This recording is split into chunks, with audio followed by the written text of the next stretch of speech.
اب میں آپ کے سامنے جس شخصیت کو پیش کرنے کی سعادت حاصل کر رہا ہوں ان کو میں 2 بار سن چکا ہوں اور ان کو 2 بار سن کے ان کے علم و فضیلت کا گرویدہ ہوتا.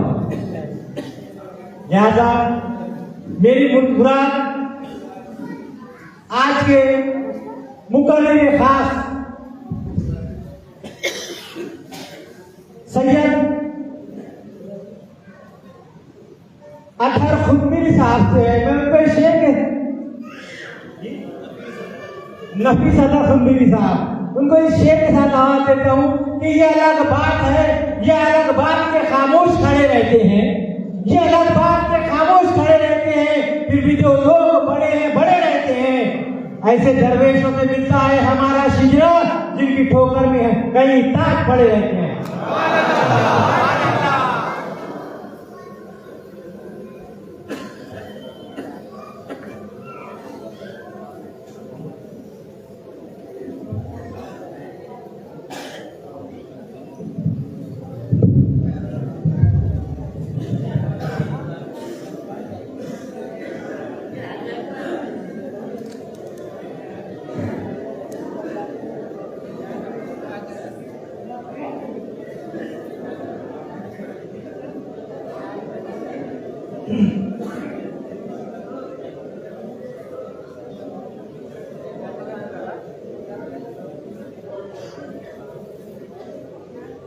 اعوذ باللہ من الشیطان الرجیم. بسم اللہ الرحمن الرحیم.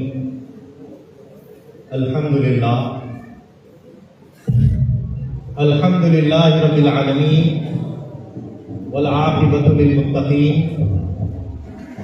والصلاة والسلام علی سید الانبیاء والمرسلین ثم الصلاة والسلام علی سید الاولیاء الکاملین محمدین خاتمین کریمین صلی اللہ علیہما وعلی آلہما واصحابہما اجمعین من یومنا ھذا الی یوم الدین.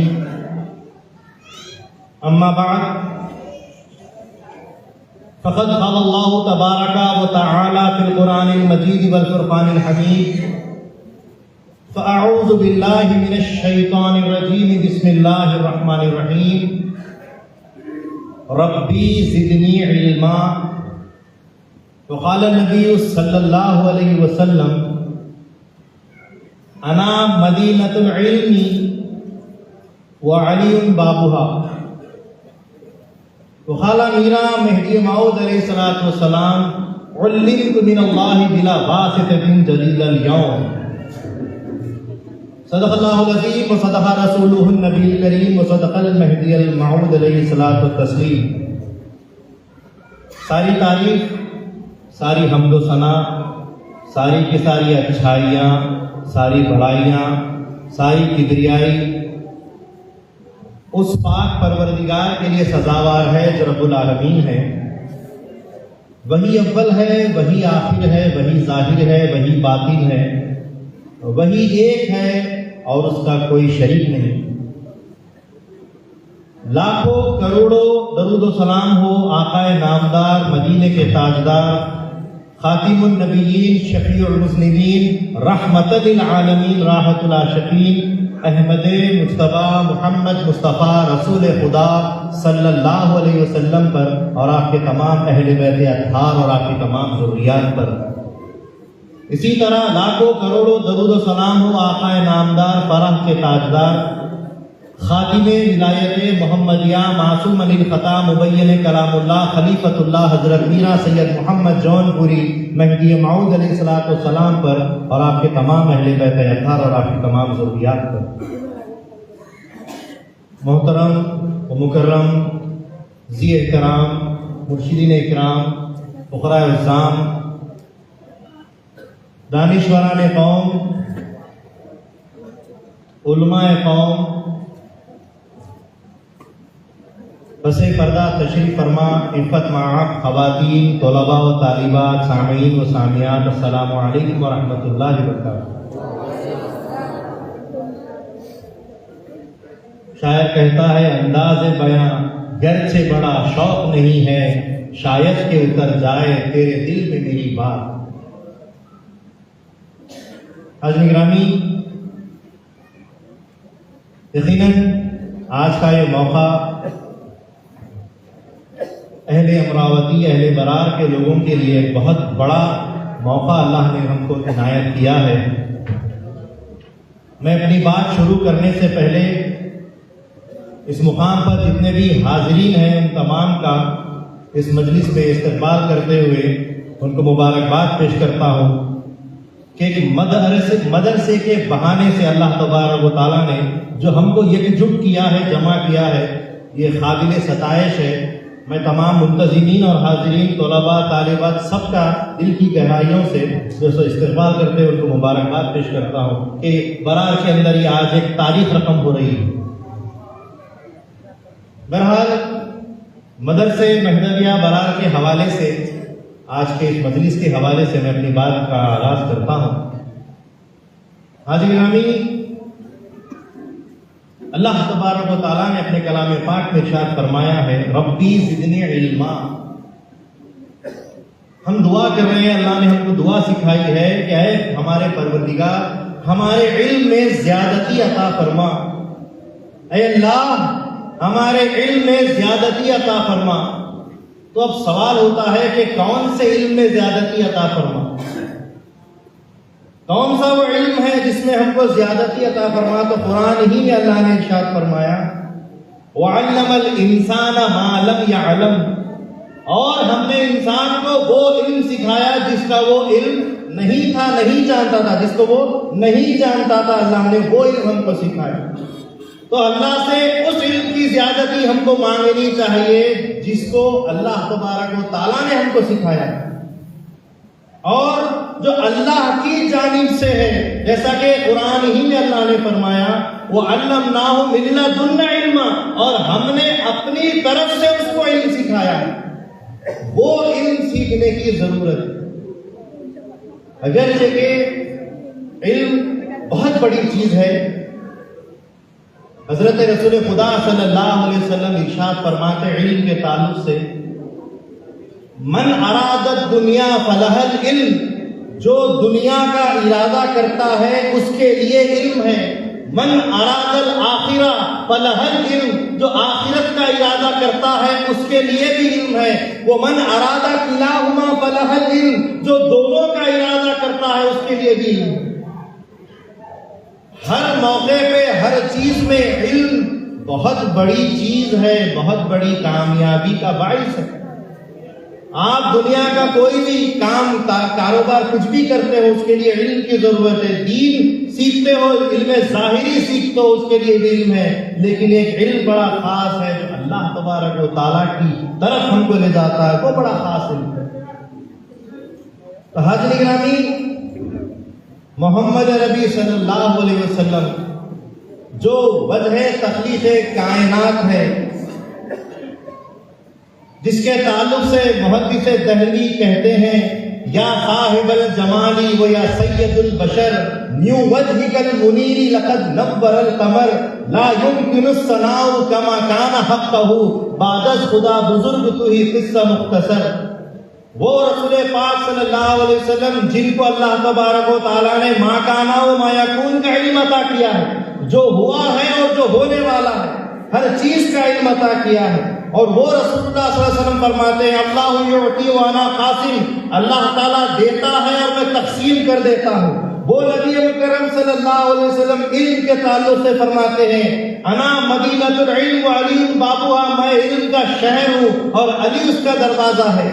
وہ خاص تعلیم اللہ کے نبی صلی اللہ علیہ وسلم نے لی ہے اور تقسیم کی ہے، کہیں عمومیت کے ساتھ، کہیں خصوصیت کے ساتھ۔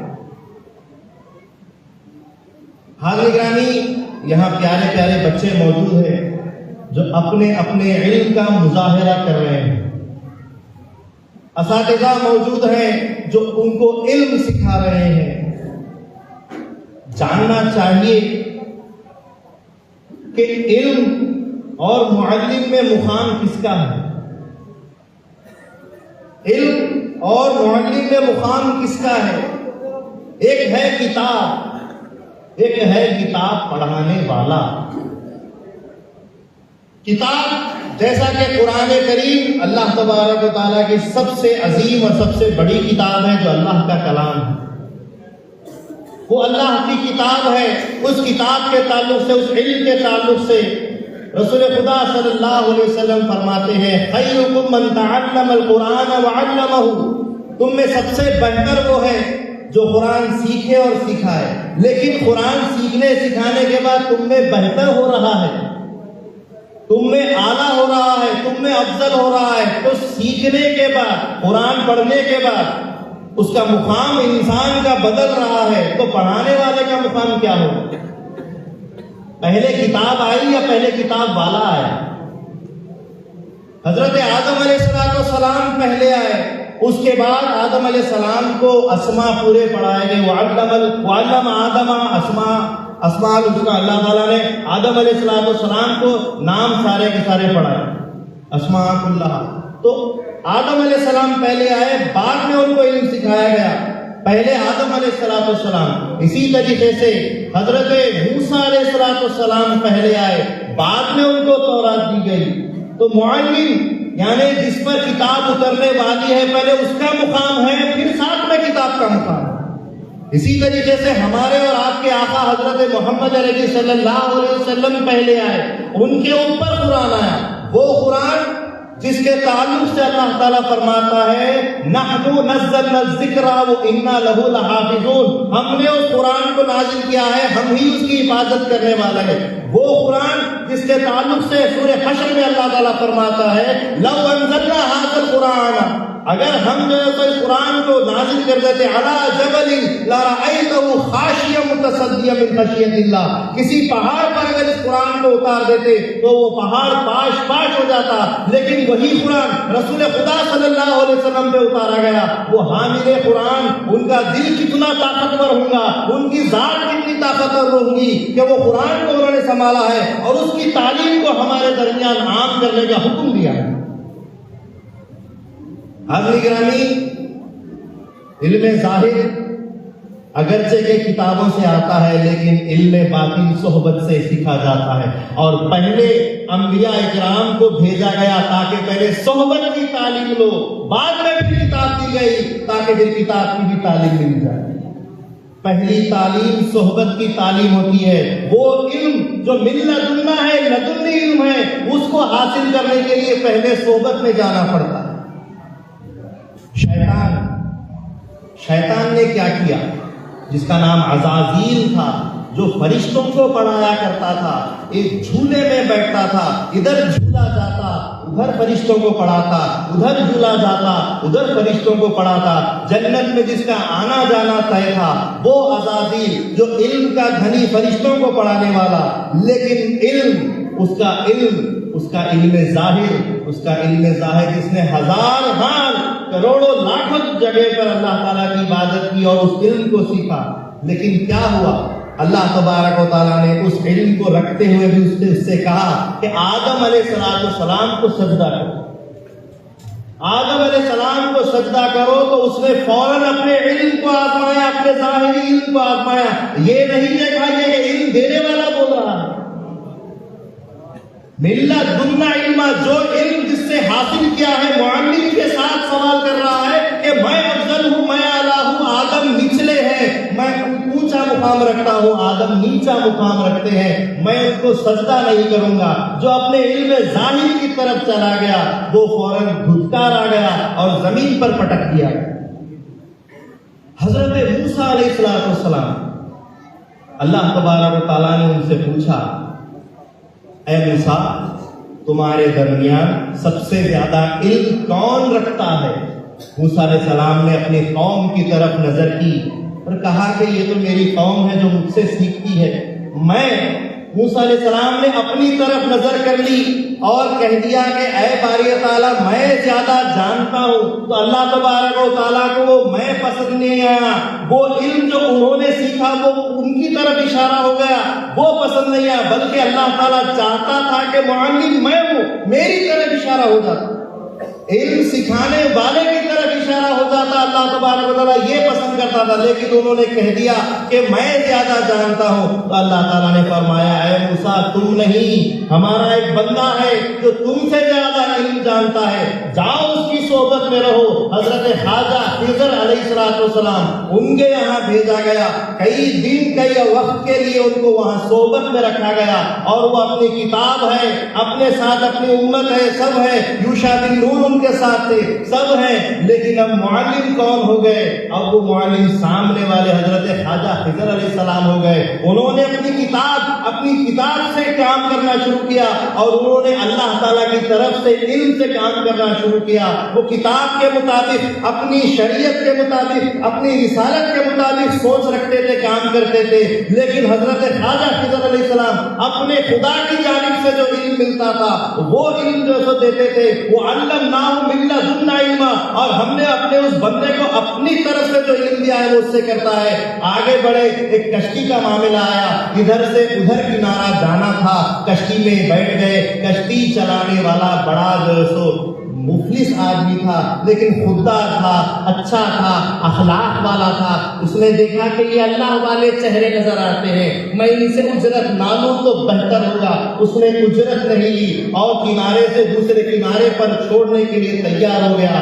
بیٹھ گئے، پہنچنے لگے، اتنے میں حضرت خضر علیہ السلام نے اس کشتی میں سوراخ کر دیا، اس میں چھید کر دیا، اور حضرت موسیٰ علیہ السلام اپنے ظاہری علم اور اپنی شریعت کے مطابق کہنے لگے کہ آپ نے ظلم کیا ہے، کہ ایک تو اس نے ہمارے ساتھ نیکی کا سلوک کیا، ہمارے ساتھ اچھا سلوک کیا، بدلے میں کچھ دیتے، اس کے بدلے میں آپ نے جو کشتی میں سوراخ کر ڈالا، یہ آپ نے ظلم کیا ہے۔ تو موسیٰ علیہ السلام سے خواجہ خضر کہتے میں جانتا تھا کہ تم صبر نہیں کرتے، کیونکہ تم شریعت سے تعلق رکھتے ہو، ہم طریقت سے تعلق رکھتے ہیں، تم نبوت سے تعلق رکھتے ہو، ہم ولایت سے تعلق رکھتے ہیں، تم کتاب سے دیکھتے ہو، ہم خدا سے دیکھتے ہیں، لہذا تمہارا ہمارا یہاں پر جدائی کا موقع ہے۔ کہا کہ سرکار اب نہیں کہوں گا، اب نہیں کہوں گا، مجھے اپنے سے جدا نہ کرے۔ کہا کہ ٹھیک ہے۔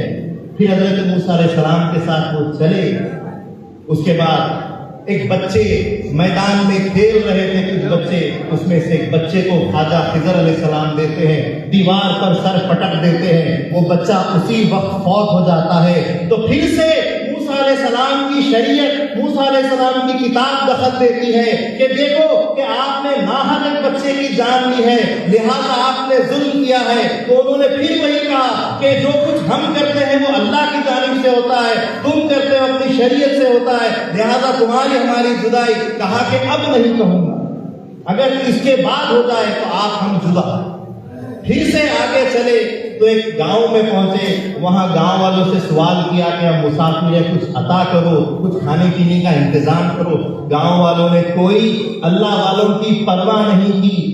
حضرت موسیٰ علیہ السلام اور خواجہ خضر جب واپس نکلنے لگے تو ایک دیوار گر رہی تھی، اس دیوار کو خواجہ خضر بنانے لگے تو وہ بھی ساتھ میں موسیٰ علیہ السلام نے دیوار کو بنا دیا، اور جب دیوار پوری طریقے سے واپس جامد ہو گئی، کھڑی ہو گئی، تو کہا موسیٰ علیہ السلام نے چلو کچھ نہیں تو کچھ نہیں، گاؤں والوں سے اس کی اجرت مانگ لیتے ہیں، پیسے مانگ لیتے ہیں۔ تو پھر سے اپنی شریعت اور اپنے جو سو کتابی طریقے سے انہوں نے بات کی۔ حضرت خواجہ خضر علیہ السلام نے کہا کہ دیکھو اب یہ تمہاری ہماری جدائی کا وقت آ گیا ہے، لیکن سن لو کہ یہ معاملہ کیوں ہوا تھا۔ کشتی اس لیے کہ ایک حاکم ہے جو اچھی کشتیوں کو لوٹ لیا کرتا ہے، میں نے چھید کر دیا، اللہ تعالیٰ نے اس کی طرف کبھی جو سو پانی آنے کا حکم نہیں دیا، وہ چھید ضرور ہے لیکن اس میں پانی اندر نہیں آ سکتا، یہ اللہ کی طرف سے۔ دوسری بات، وہ لڑکا آگے جا کر اپنے ماں باپ کو مشرک بنانے والا تھا، اس کی وجہ سے ماں باپ بدلنے والے تھے، ایمان بدلنے والے تھے، اس لیے اس کو مار ڈالا گیا، ہم نے مار دیا۔ اللہ تعالیٰ ان کی طرف سے ایک لڑکی دے گا جو ایک پیغمبر سے نکاح کرے گی، اور کئی پیغمبر اس کی اولاد میں اللہ تعالیٰ دے گا۔ اور رہی بات اس دیوار کی، تو اس دیوار کے نیچے ایک مال، ایک جو سو مخزن دفن کیا ہوا ہے، اور اس کے اندر جو خزانہ ہے وہ ایک باپ کا ہے جو مر چکا ہے، اس کے بچے یتیم ہیں، چھوٹے ہیں، جب بڑے ہو جائیں گے یہ دیوار گر جائے گی اور حکم الہی سے اس کو، ان بچوں کو اس کا علم ہو جائے گا۔ لہذا طریقت اور شریعت کے اندر جب ٹکراؤ ہو گیا تو ظاہری علم رک گیا اور جو اللہ تعالیٰ کی طرف سے جو علم لدنی ہے وہ رہ گیا۔ بولنا مقصد یہ ہے کہ ظاہری علم سیکھو، ضرور سیکھو، وہ چراغ ہے۔ اللہ کے رسول صلی اللہ علیہ وسلم فرماتے ہیں العلم ذون یوزہ بہ المصابیح، علم ایک ایسی روشنی ہے جو ہزاروں چراغوں کو روشن کرتی ہے لیکن اس میں سے کوئی کمی نہیں ہوتی۔ تم سیکھو، اس میں روشنی لو اور بھی روشنیوں کو آگے پھیلاؤ، لیکن ساتھ ساتھ ان روشنیوں کے ساتھ حق کی روشنی کی طرف آگے بڑھنے کی کوشش کرو۔ کتابی علم سے حق کی طرف نہیں جاتے۔ مہدی موعود علیہ السلام فرماتے ہیں کہ اللہ اور بندے کے درمیان علم پردہ ہے، اس روشنی کو، حق کی روشنی کو حاصل کرنے کے لیے یہ علم لدنی حضرات کی خدمت میں، صحبت میں جانا ضروری ہے۔ کتابی علم سے اپنے علم سے اگر آگے بڑھ جاتے تو موسیٰ بھی چلے جاتے، اوپر جو ہے تو شیطان بھی چلا جاتا، لیکن نہیں، وہ علم جو اللہ تعالیٰ کی طرف سے ہے وہ علم سیکھنے کی ضرورت ہے۔ میں ہمارے پیارے بچوں کو یہی ہدایت کرنا چاہتا ہوں کہ آگے بڑھو۔ آپ جو سو قرآن کے حوالے سے آگے بڑھ رہے ہیں، حافظ قرآن بڑھ رہے ہیں، اللہ آپ کو حافظ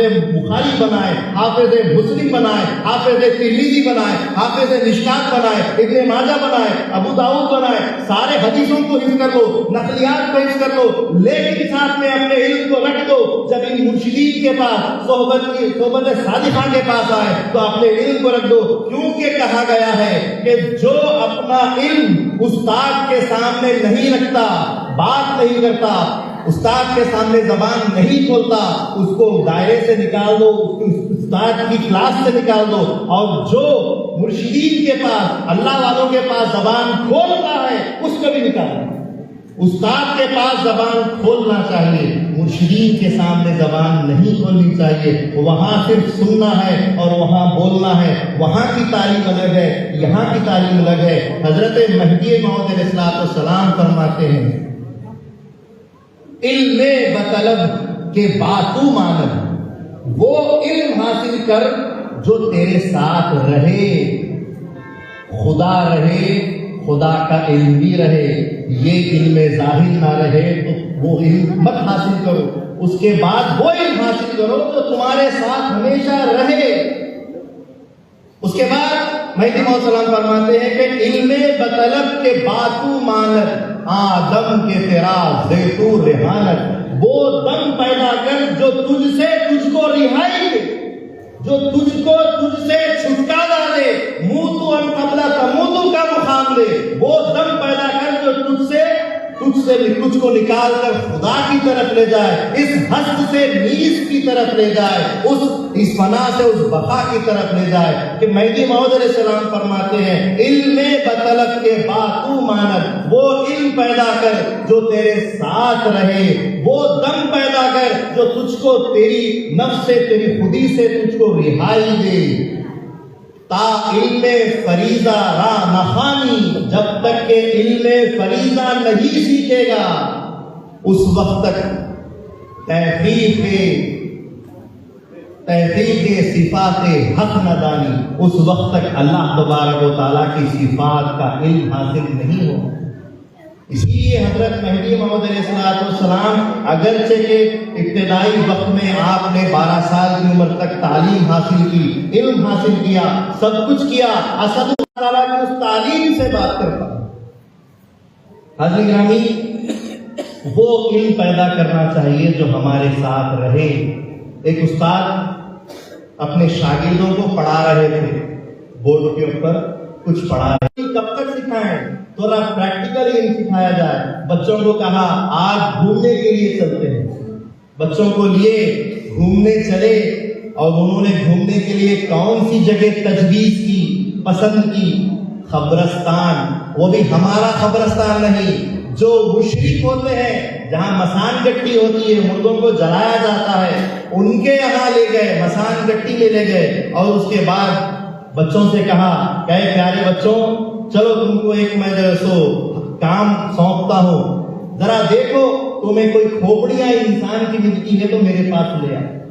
تو بچے گئے، استاد کا حکم تھا، بڑے نرانے بچے تھے، بے باک بے خوف بچے تھے، کھوپڑیوں سے بھی ڈرنے والے نہیں تھے، لہذا ایک بچے نے ایک کھوپڑی لائی اور ان کو دی کہ استاد جی یہ کھوپڑی لیجیے. انہوں نے ایک لکڑی لی اور اس کھوپڑی میں گھسایا.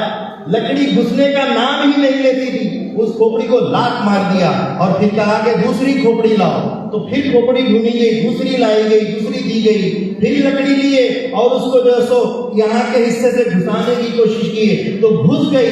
لکڑی اندر داخل ہو گئی, لیکن کیا تھا کہ ایک ہی سیکنڈ میں دوسری طرف سے لکڑی نکل گئی. تو انہوں نے اس کھوپڑی کو بھی اٹھا کر پھینک دیا. میں سمجھ رہا ہوں کہ آپ لوگ بات سمجھ رہے ہیں. اس کے بعد تیسری کھوپڑی منگوائی, وہ تیسری کھوپڑی لائی گئی. اس کے اندر بھی لکڑی ٹوچی تو جیسے ہی لکڑی ڈالی وہ اندر چلی گئی, لیکن بیچ حصے میں جا کر چلی گئی. نہ واپس نکلتی ہے نہ آگے سے نکلتی ہے. استاد نے اس کھوپڑی کو صاف کیا, چوما اور رکھا اور بچوں کو تعلیم دی. جانتے ہو ان کھوپڑیوں کا واقعہ حصہ کیا ہے؟ بچوں نے کہا آپ بتائیے. پہلی کھوپڑی وہ تھی جو کبھی زندگی میں کوئی علم سیکھا ہی نہیں. اس کھوپڑی نے کوئی علم نہیں سیکھا, اس لیے کہ اس کے کان میں کوئی بات اس نے جانے ہی نہیں دی, اس لیے وہ سب سے بیکار کھوپڑی ہے. اس کو اٹھا کے پھینک دیا. اور ایک وہ کھوپڑی تھی جو سنتی تھی اور بھول جاتی تھی, لیتی تھی اور پھر نکال دیتی تھی. تو لوڈ انلوڈ کا معاملہ اس کھوپڑی کا تھا, اسی لیے میں نے اس کو بھی پھینک دیا. لیکن ایک کھوپڑی ہے جس نے جتنا سیکھا اس کے دماغ میں اس نے قید کیا, محفوظ کیا. حاضرین گرامی, جس نے محفوظ کیا, اٹھائے رکھا, اپنے پاس رکھا. مہدی موعود علیہ السلام بھی فرما رہے ہیں علم بطلب کے باتو ماند, وہ علم حاصل کر جو تیرے ساتھ رہے. تو وہ کھوپڑی جو علم حاصل کرنے کے بعد ساتھ میں اپنے رکھتی ہے, چاہے وہ قرآن کی تعلیم ہو, تجوید کی تعلیم ہو, قرات کی تعلیم ہو, تفسیر کی تعلیم ہو, حدیث کی تعلیم ہو, فقہ کی تعلیم ہو, منطق کی تعلیم ہو, عربی زبان کی تعلیم ہو یا اور زبانوں کا عبور ہو, جو کچھ بھی تم تعلیم حاصل کر رہے ہو اس کو اگر یہاں نہیں رکھو گے, اللہ کے نبی صلی اللہ علیہ وسلم فرماتے ہیں کہ جو قرآن پڑھتا ہے بھول جاتا ہے, اللہ تبارک و تعالیٰ قیامت میں اس کو عذاب دے گا اور بڑے بڑے بستی پتھروں سے اس کا سر کچلا جائے گا اور مسلسل یہ سزا اس کو دی جائے گی. جو حاصل کر رہے ہیں اس کو اپنے سینوں میں, اپنے دماغوں میں محفوظ رکھنے کی ضرورت. حضرت گرامی, علم ظاہر پہ ایک بات کرتے ہیں, بس میں اپنی بات کو اختتامی کلمات پہ لا لیتا ہوں. ایک بڑے زبردست عالم تھے, ان کا نام تھا مولانا روم. غور طلب بات ہے, غور سے سنیے گا. مولانا روم اپنا ایک بڑا مجمع, ایسے ہی بہت سارے لوگ ان کے شاگرد ان کو جمع کیے ہوئے, ایک بڑے ٹیبل کے اوپر وہ خود کرسی لگا کر بیٹھے ہوئے اور وہ اپنی کئی مہینوں کی محنت کو, ایک کتاب کو اپنے شاگردوں کے درمیان پیش کر رہے تھے کہ دیکھو یہ میرا علم ہے, یہ میں نے بڑی مشکلوں سے حاصل کیا ہے, بڑی مشقتوں سے, محنتوں سے میں نے اس کو لکھا ہے اور یہ کتاب کی شکل میں تیار ہو گئی ہے, یہ علم ہے. تو حضرت مولانا روم جب یہ بات کر رہے تھے کہ جیسے یہ کتاب ہے اور تمام شاگرد سن رہے تھے, ایسے میں ایک صوفی, ایک سادھو, ایک سنت جیسی شخصیت وہ نزدیک آ کر ان کے بالکل ٹیبل کے قریب آ کر کھڑی ہو جاتی ہے اور ان کو ٹکٹکی لگا کر دیکھنے لگتی ہے. مجمع بھی ان کو دیکھ رہا ہے, مولانا روم بھی ان کو دیکھ رہے ہیں. یہ کون شخص ہے جو میرے تعلیم کے معاملے میں آ کر مجھے خلل دے رہا ہے, تکلیف دے رہا ہے, میرا دھیان بھٹکا رہا ہے. لہذا ابھی یہ معاملہ چل ہی رہا تھا, وہ اپنی کتاب کی طرف واپس توجہ دے کر کتاب کے بارے میں بتانا شروع کرتے ہیں. اتنے میں اس سنت سادھو, اس جو رشی نے اپنی زبان سے کہا, اس اللہ والی شخصیت نے کہا, یہ کیا چیز ہے. تو مولانا روم کو بڑی جو سو گرمی آ گئی, جلال آ گیا, جوش میں آ گئے اور کہا ہاذا خالی, یہ ہماری باتیں ہیں, یہ ہمارا علم ہے, یہ ہماری چیز ہے, تم نہیں سمجھ سکتے, یہ ہماری چیز ہے, تم نہیں سمجھ سکتے.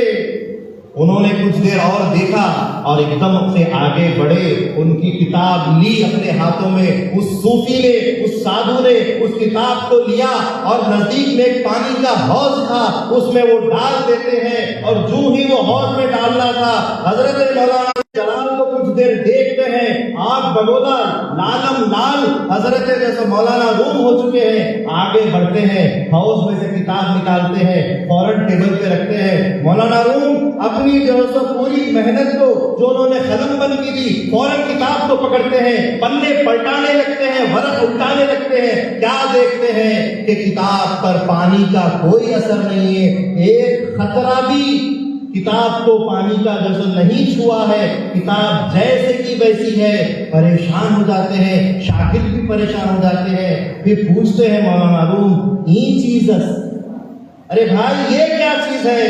تو وہ کہتے ہیں ہاذا حالی, یہ ہمارا حال ہے. وہ تمہارا حال تھا جو ہم نہیں جانتے, یہ ہمارا حال ہے وہ تم نہیں جانتے. معلوم یہ ہوا کہ کتابی علم, کتابی ظاہری علم چاہے کتنا پڑھ لو, چاہے کتنی ترقی کر لو, لیکن اس حال کو علم لدنی کو حاصل کرنا ہے تو ایسے حال والوں کے پاس آنا ضروری ہے, ان کی خدمت میں زانو ادب کرنا ضروری ہے. تب جا کر وہ حال پیدا ہوتا ہے کہ مولانا روم کہتے ہیں ہیچ تسبیح خود بخود پیدا نہ شد, کوئی تسبیح خود بخود پیدا نہیں ہوتی.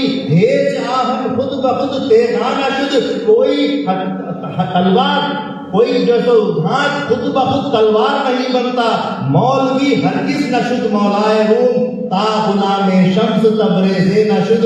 مولوی جو یہ مولانا روم ہوا ہے یہ مولانا ہرگز نہیں بن سکتا جب تک کہ شمس تبریز کے غلامی میں نہ آتا. تو وہ علم لدنی کا مقام ہے. تعلیم دیتا ہوا ایک دوسرے کو دیکھتے ہیں, حیران ہو جاتے ہیں. قرآن کی یہ آیت اور اس کا یہ ترجمہ, اس کی یہ تفسیر ممکن نہ تھی, یہ کیسا ہو گیا؟ میری عقل حیران ہے, میں پریشان ہوں کہ یہ بھی ترجمہ, یہ بھی علم اس میں سے نکل سکتا تھا, یہ بھی راز اس آیت کے اندر سے نکل سکتا تھا. میں جانتا نہیں تھا. ان بچوں کے خرید گئے. وہ کون ہے؟ حضرت عبد الملک سجاوندی عالم گلہ رحمۃ اللہ علیہ. وہ خرید جاتے ہیں اور اس کے بعد کہتے ہیں کہ یہ علم, یہ بات, یہ قرآن تم نے کہاں سے سیکھا؟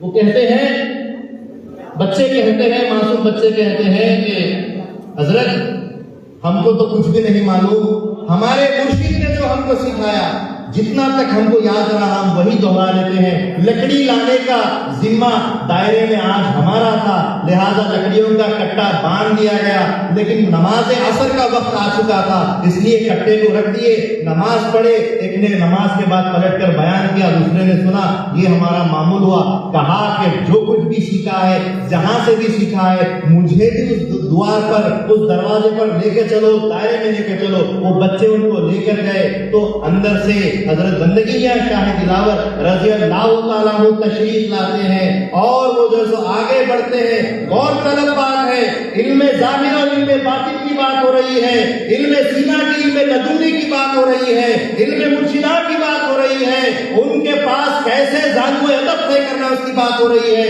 تو حاضر گرامی, وہ ظاہری علم کے دھنی عبد الملک سجاوندی وہ جو ہے نزدیک جاتے ہیں اور عرض کرتے ہیں یا بندگی کیا شاہ دلاور, بندہ آپ کی مٹھی ماٹی کے لیے آیا ہے, بندہ آپ کے قدموں میں زانو ادب طے کرنے کے لیے آیا ہے, بندہ جو آپ کے ہاتھ پر مہدی موعود علیہ السلام کی تصدیق سے مشرف ہونے کے لیے آیا ہے. لہذا آپ بندے کو قبول کر لیجیے. الفاظ پہ غور کیجیے, شاہ دلاور رضی اللہ تعالیٰ عنہ کیا فرماتے ہیں, کیا الفاظ ادا کرتے ہیں. حضرت شاہ دلاور رضی اللہ تعالیٰ عنہ فرماتے ہیں کہ بھائی عبد الملک سجاوندی, آپ تو عالم دین ہو, آپ تو اپنے زمانے کے بہت بڑے عالم اور جو سو فاضل ہو, آپ یہاں کہاں ہم امیوں کے پاس آ گئے ہیں. بندہ تو کل کو بھی کل کہتا ہے, بندہ تو کل کو بھی کل کہتا ہے. تو عالم جو ہے, فاضل جو ہے, ظاہری علم رکھنے والے جو ہے,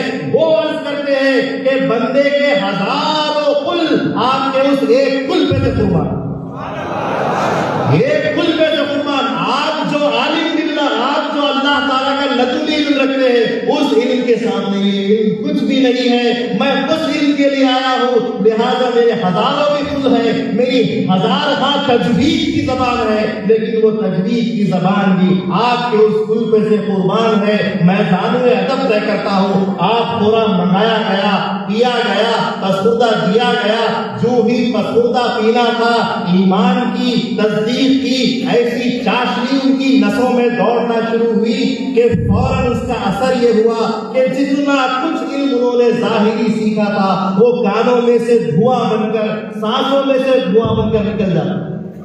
اب اتنا بڑا عالم الف لکھنا بھی نہیں جانتا تھا. سب کچھ ختم. اب بس فرما دیا گیا شاہ دلاور نے کہ یہ 5 وقت کی نماز کا وقت ہے, یہ 2 وقت کے ذکر کا وقت ہے, یہ نوبت کا وقت ہے, وہ حجرہ ہے, یہ جو ہے سو جماعت خانہ ہے, وہ سامنے کی دائرے کی پھاٹک ہے, یہ دائرے کی پیچھے کی پھاٹک ہے, یہ خدمات دائرے میں کرنے کے ہیں. سارے کام سمجھا دیے گئے, اعمال بتا دیے گئے. اب وہ اس میں لگ گئے. کچھ وقت گزرا. کچھ وقت گزرنے کے بعد اب اصل مدعا پیش کرنے کی میں جو بات کر رہا ہوں. کچھ وقت گزرا اور اس وقت گزرنے کے بعد حضرت بندگی میاں شاہ دلاور رضی اللہ تعالیٰ عنہ کے دائرے میں کسی نے ایک پرچہ لا کر دیا. ایک پرچہ, اس میں مہدی موعود علیہ الصلوۃ والسلام کے تعلق سے تحقیق کے سوالات, مہدی موعود علیہ الصلوۃ والسلام کی مہدیت کے اوپر سوال کہ یہ مہدی کیسے, ان کے بارے میں یہ لکھا وہ لکھا. حضرت شاہ دلاور رضی اللہ تعالیٰ عنہ جلال میں آ گئے. کہا کہ اس پرچے کا جواب دینا ضروری ہے. فرمایا کہاں ہے عبد الملک سجاوندی؟ تو عبد الملک سجاوندی دوڑتے ہوئے آئے. شاہ دلاور نے ان کے ہاتھ میں پرچہ رکھا اور فرمایا کہ اس پرچے کا, ان سوالات کا مہدی موعود علیہ السلام کے تعلق سے ان کی حقانیت کا, مہدیت کا, مہدیت کا ثبوت پیش کرو. تو حضرت عبد الملک سجاوندی عالم باللہ ہاتھ جوڑ کر مرشد کے قدموں میں بیٹھ کر عرض گو ہوتے ہیں کہ خندکار آقا جی, بندہ کہاں سے جواب دے؟ اب تو بندے کے پاس کوئی علم نہیں ہے. بندہ کوئی علم ظاہر, قلم کیسے لکھتا ہے, قلم کیسے چلتا ہے نہیں جانتا. اسی وقت شاہ دلاور رضی اللہ تعالیٰ عنہ نے پھر سے آواز دی, لاؤ آگ خورا پانی کا خورا لایا گیا. حضرت شاہ دلاور رضی اللہ تعالیٰ عنہ نے اس آگ خورے کو لیا اور ایک پسخوردہ بنایا اور حضرت عبد الملک سجاوندی عالم باللہ رحمۃ اللہ علیہ کو ان کے ہاتھ میں دیا اور کہا کہ پی جاؤ. جو ہی پینا تھا وہ چاشنی, وہ مٹھاس تصدیق کی, جس سے کہ تصدیق کے بعد سے ظاہری علم نکل گیا تھا. اب اس کے بعد ایک الگ قسم کی چاشنی, ایک سرور علم کا آپ کے اندر جو تو ایک سمندر ایک لہرانے لگا, دھاڑے مارنے لگا. اور آپ نے اپنے آنکھیں کھولی اور آپ نے کہا کہ الحمدللہ اب وہ علم رکھتا ہوں کہ نہ صرف قلم بلکہ جس کی روایت پیش کرنا ہو اس کی روح کو بلاتا ہوں اور لکھتا ہوں, وہ جواب دے سکتا ہوں. یہ عالم باللہ ہونے کا ثبوت. ظاہری علم سے پڑھ کر کب تک لکھو گے؟ وہ علم سینا حاصل کرو کہ روح بزرگوں سے کچھ کر لکھنا شروع کرے.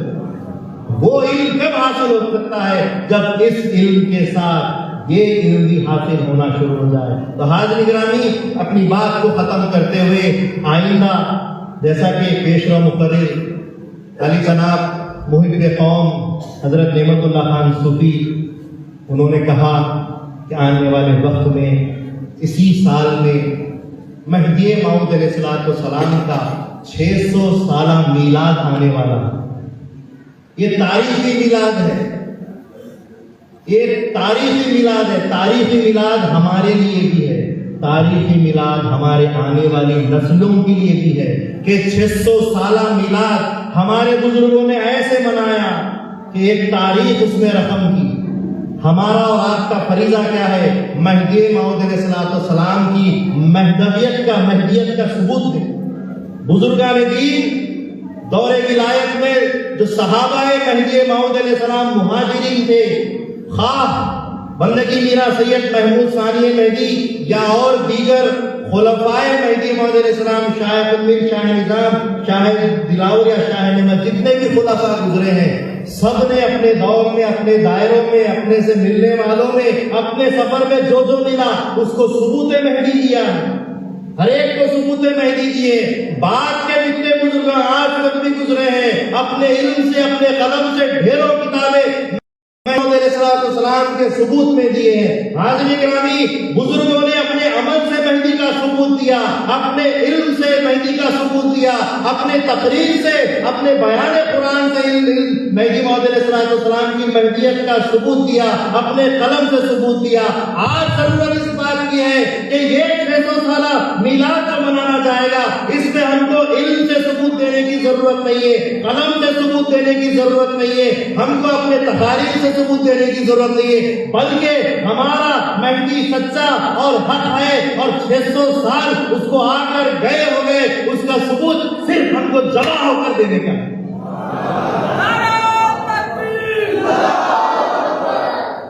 ہمارے مہدویوں کا صرف اجتماع ہونا، ہزاروں کی تعداد میں مہدویوں کا جمع ہونا، ہمارے مہدی موعود علیہ السلام حق ہے، آئے اور گئے، اب کوئی مہدی آنے والا نہیں ہے، اس کا ثبوت خالی ہماری حاضری سے دینا ہے۔ میں ہزاروں کی بات، بھائی رحمت اللہ خان صوفی صاحب ہزاروں کی بات کر رہے ہیں، ہمارا تو یہ ایمان ہے کہ مہدی موعود علیہ السلام سے لے کر آج تک کے جتنے بزرگان دین ہمارے گزرے، ساروں کی ارواح ہوگی، ہزاروں نہیں لاکھوں کروڑوں مہدوی وہاں پر مہدی موعود علیہ السلام کا ثبوت دیں گے۔ وآخر دعوانا ان الحمدللہ رب العالمین۔